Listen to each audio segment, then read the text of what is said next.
Welcome to PrimeScoreX. In this video, we are going to break down flagging and navigation on the ATI TEAS 7 in a clear, practical, exam-focused way. The goal is not to overload you with isolated facts. The goal is to help you understand what this topic means on the ATI TEAS 7, why it affects your score, and how to handle it with calm, repeatable execution. This topic matters because it changes how you prepare and how you make decisions during the exam. Flagging is useful only when it protects time and guides review instead of creating a second exam inside the section. By the end of this video, you should have a cleaner mental model, a stronger study routine, and a more controlled way to respond when this issue appears in practice or on test day. Start with the essential facts. Navigation generally happens inside the active section. Flags mark questions for possible review. These details are not background decoration. They shape your pacing, your practice design, and the way you protect points under timed conditions. When the exam feels stressful, clear structure gives your brain something stable to follow. The next layer is how the detail behaves inside the real exam experience. Too many flags can overload the end of the section. A flag should have a clear return purpose. If you prepare only by reading notes, this part can still surprise you. If you train with the structure in mind, the same information becomes predictable and manageable. A strong approach begins with two core ideas. First, flagging is a time tool, not a panic button. Second, a good flag has a specific review task. These ideas keep you from treating the TEAS like a random collection of questions. Instead, you start to see a system, what the test is asking, how the clock changes behavior, and where students usually lose easy points. There is also a useful contrast to remember. Momentum protects later questions. Review should be targeted, not circular. The weaker version feels busy, but does not always raise your score. The stronger version creates evidence, what you know, what slows you down, what repeats, and what needs a targeted fix before the next practice set. Use a simple method instead of improvising. Step 1, attempt the question first. Step 2, decide whether a second look can help. These first two moves slow the situation down just enough to create control, without turning the question or the study session into a long analysis exercise.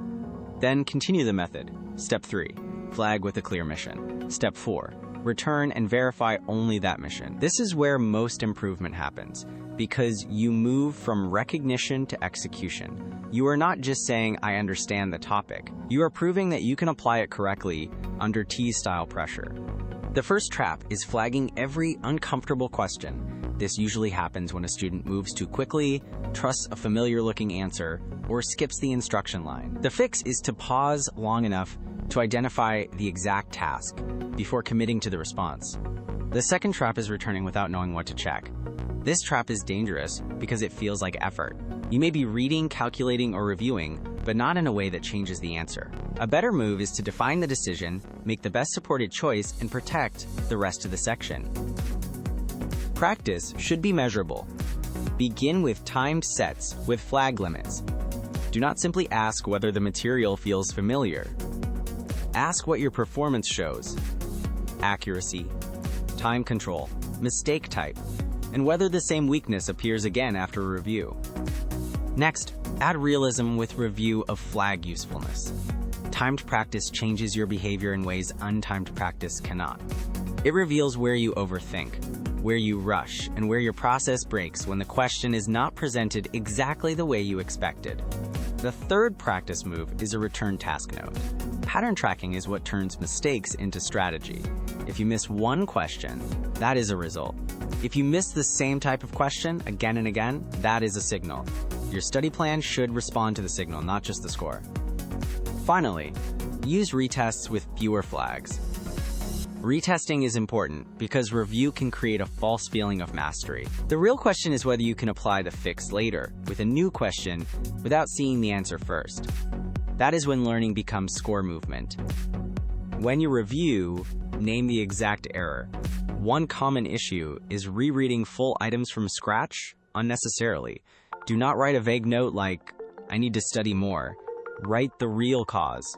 Was it timing, vocabulary, unit control, evidence, sequence, calculation, or misreading the prompt?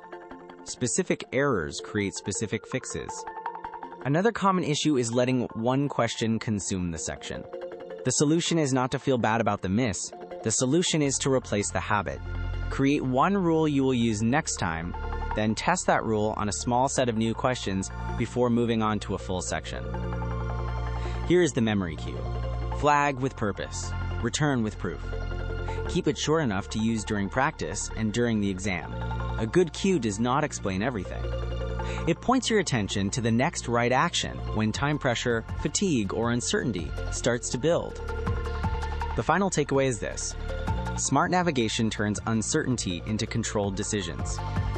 If you make the process repeatable, the topic becomes less intimidating and much more useful. Do not chase perfection in one question. Build a system that protects points across the entire exam. Study smarter, score your best,